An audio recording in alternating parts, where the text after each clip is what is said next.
ఓం శ్రీ గణేశాయ నమః. ఓం శ్రీ గురుభ్యో నమః. శ్రీ మాత్రే నమః. నమస్కారం అండి అందరికీ. Welcome to my YouTube channel Shri Manju spiritual. మనం శ్రీ లలిత సహస్రనామ స్తోత్ర నామాలకు ప్రతిపదార్థాలు తెలుసుకుంటున్నాం కదా, శ్రీ మాత్రే నమః.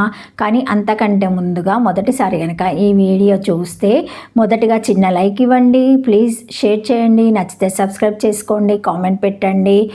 దయచేసి వీడియోని ఎక్కడ కూడా స్కిప్ చేయకుండా చివరి వరకు చూసే ప్రయత్నం మాత్రం చేయండి. ఇంకా వీడియోలోకి వెళ్ళిపోదాము. శ్రీ మాత్రే నమః. 776 నామము మందార కుసుమ ప్రియ, 8 అక్షరముల నామం. ఈ నామంతో అమ్మవారికి నమస్కరించేటప్పుడు మందార కుసుమ ప్రియ అని చెప్పాలి. మందార కుసుమ మందార పుష్పం నందు ప్రియ ప్రీతి కలది. అమ్మవారు సృష్టిని ప్రసవించినట్లే కాబోయే కాయలని పిందెల రూపంలో పువ్వులు ప్రసవిస్తాయి. పువ్వులో ఉండే అందం, ఆకర్షణ, సౌకుమార్యము, సువాసన, మాధుర్యము, తేనెలాగా ఒక విధమైన సౌష్ఠవ నిర్మాణము మొదలైన లక్షణాలన్నీ అమ్మవారికి ఉన్నాయి. కాబట్టి పువ్వులకు అమ్మవారికి చాలా దగ్గర సంబంధం ఉన్నట్లు తెలుసుకోవాలి. అన్ని రకాల పువ్వులు ఇష్టమైన అమ్మవారికి కడిమి పువ్వులు, మందార పువ్వులు, సంపెంగ పువ్వులు, పాటలి, కుసుమాలు మొదలైనవి మరీ ఎక్కువ ఇష్టం. మందం ఆరతి ఇతి మందారః అని మందార పువ్వుకు వ్యుత్పత్తి అర్థము. మందార పువ్వు వికసించడం అతి నెమ్మదిగా జరుగుతుంది. ఈ వికసన ప్రక్రియను మనము స్పష్టంగా చూడవచ్చును కూడా. అమ్మవారిని ధ్యానిస్తే అమ్మవారు కూడా ఇలాగే మనకు నెమ్మదిగా స్పష్టంగా ప్రసన్నమవుతుంది. మందార ప్రసూన వికాసానికి పోల్చే విధంగా అమ్మవారి ప్రసన్న వికసనం ఉంటుంది. కాబట్టి మందార పువ్వు అంటే అమ్మవారికి ఇష్టం. ఇంతకు పూర్వము వచ్చిన జపాన్ కుస్మ నిమాకృతి అని 776వ నామము వివరణ కూడా ఇక్కడ చదువుకోవచ్చును. స్వర్గంలో కూడా మందార వృక్షం ఉంటుంది. ఈ మందార వృక్ష సంబంధమైన పువ్వు అని కూడా ఈ నామంలోని మందార కుసుమానికి అర్థం చెప్పుకోవచ్చును.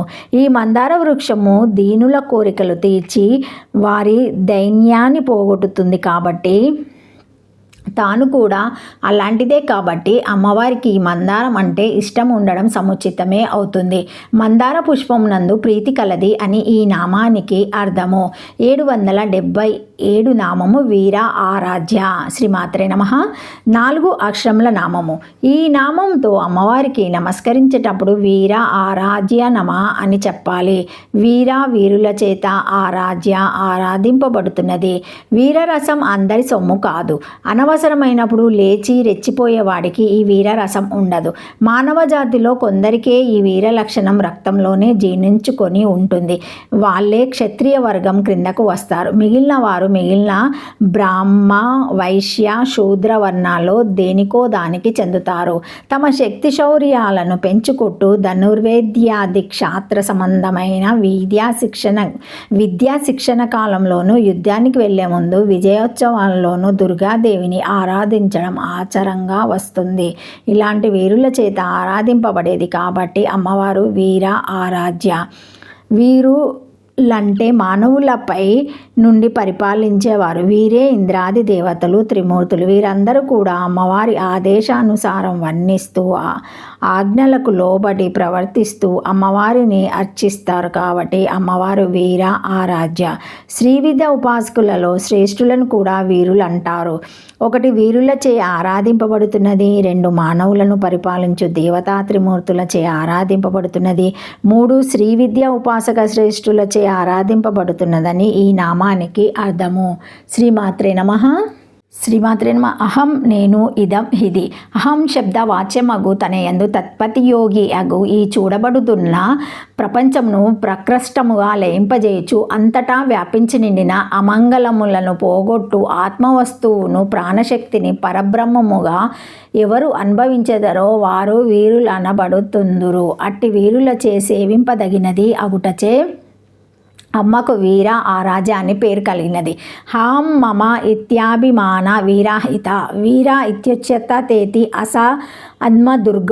హాం నేను, దేహాభిమానము, మమ నాకు సంబంధించినది, ఇది అను 2 లేచిన వాడు, లేనివాడు అనగా నేను, నాది అనున్నది. అభిమానములు లేకుండగా ప్రాణశక్తి పరబ్రహ్మము అని తెలిసి అనుభూతికి తెచ్చుకొనిన వాడు వీరుడు. బ్రహ్మవీరుడు పరమునకు పొందుచున్నాడు అని కనియు శృతి కలదు అని అసమదుర్గవులు ఏతాద్వాక్యందు చెప్పినారు. బ్రహ్మహత్య భ్రూణహత్యల కంటే పై చెప్పిన వీరహత్య మిక్కిలి పాపము కలిగించుచున్నది అని శృతి ఎందు కలదు. కాన వీర ఆరాధ్య అయినది. 4 అక్షరముల నామము. శ్రీమాత్రే నమః. Thank you for watching my video. Please like, share, comment, subscribe to my channel. మరిన్ని వీడియోస్తో మళ్ళీ కలుస్తానండి. Thank you. శ్రీమాత్రే నమః.